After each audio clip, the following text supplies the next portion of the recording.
glad he switched up on the music and went with more powerful music to match his physique, because he's notably for opposing to softer, gentler music. I mean, I think you got to just have some self-awareness for Gunther. For those people who know him, they know he was very gentle, but physically he's far from gentle. He's a giant in the sport, and he needed some powerful music. Well, all he had to do, Dan, was bring the conditioning back, and he brought the conditioning back, which is what got him to the Olympia in the first place. By the way, when he came in that year and wound up in 5th place, that was on an invitation. He wasn't even qualified, so to get invited to the Olympia, make the top 5, 2 weeks later upset Mr. Olympia, and wind up staying in the top 5. This guy means business. It's one thing to place top 5, another thing to fall out of it. He's back. And it was in 2001 where he finished 15th, and since then he's decided to get serious, and he has remained a force in this sport now for about 4 consecutive years. It's hard enough to leave home, Dan, but to leave all the way to California and train at the mecca of bodybuilding, this guy's living the same dream that Arnold Schwarzenegger lived.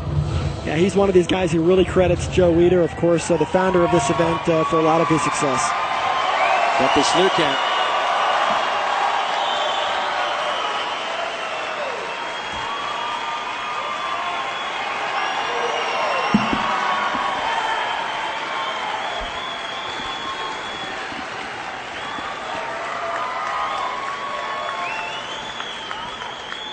Epic stuff from Gunther Schlierkamp.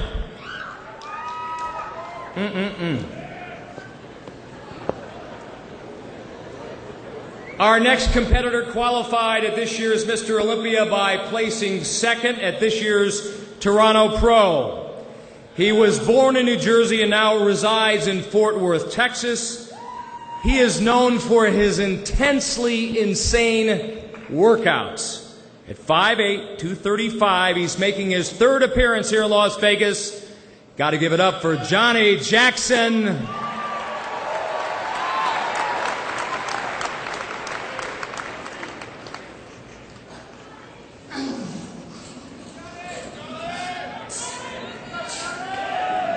Sean, I like to call this guy Mr. Potential. He packs a ton of muscle. As Mike Adamley pointed out, he is one of the stronger guys out there. In fact, many people feel he has the best traps in bodybuilding. And Ronnie Coleman aside, in fact, maybe Ronnie Coleman included.